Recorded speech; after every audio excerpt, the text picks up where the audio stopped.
জুলাই গণঅভ্যুত্থানে আসলে ৬ আন্দোলনকারীকে পোড়ানোর মামলায় আনুষ্ঠানিক অভিযোগ গঠনের আদেশ ২১ আগস্ট সকালে আসামিপক্ষের শুনানি শেষে এই দিন ধার্য করে বিচারপতি নজরুল ইসলাম চৌধুরীর নেতৃত্বাধীন আন্তর্জাতিক অপরাধ ট্রাইব্যুনাল ২। অন্যদিকে বিচারপতি মোহাম্মদ গোলাম মুর্তুজা মজুমদারের নেতৃত্বাধীন ট্রাইব্যুনাল ১ ৫ আগস্ট রাজধানীর চানখারপুলে শিক্ষার্থী আনাস সহ ৬ জনকে হত্যা মামলায় তৃতীয় দিনের সাক্ষ্য নেওয়া হয়। সাক্ষ্য দেন শহীদ ইয়াকুবের মা সহ আরও দুজন। এর আগে গত দুদিনে শহীদ আনাসের বাবা সহ ৩ জনের সাক্ষ্য নেওয়া হয়। পরবর্তী সাক্ষ্য গ্রহণ ২০ আগস্ট সকালে ২ মামলার মোট ২৪ আসামির মধ্যে গ্রেপ্তার ১২ জনকে ট্রাইব্যুনালে হাজির করা হয়। এর আগে প্রসিকিউশনের পক্ষ থেকে তাদের শুনানি সমাপ্ত করা হয়েছিল। আজকে আসামি পক্ষের আইনজীবীরা তাদের এই মামলা থেকে অব্যাহতি চেয়ে তারা তাদের পক্ষে শুনানি করেছেন।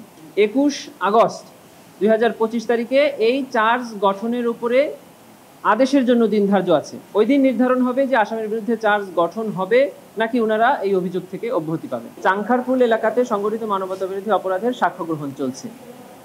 গতকালকেও এই মামলার ২ জন সাক্ষীর সাক্ষ্য উপস্থাপন হয়েছে, তার আগের দিনও হয়েছে।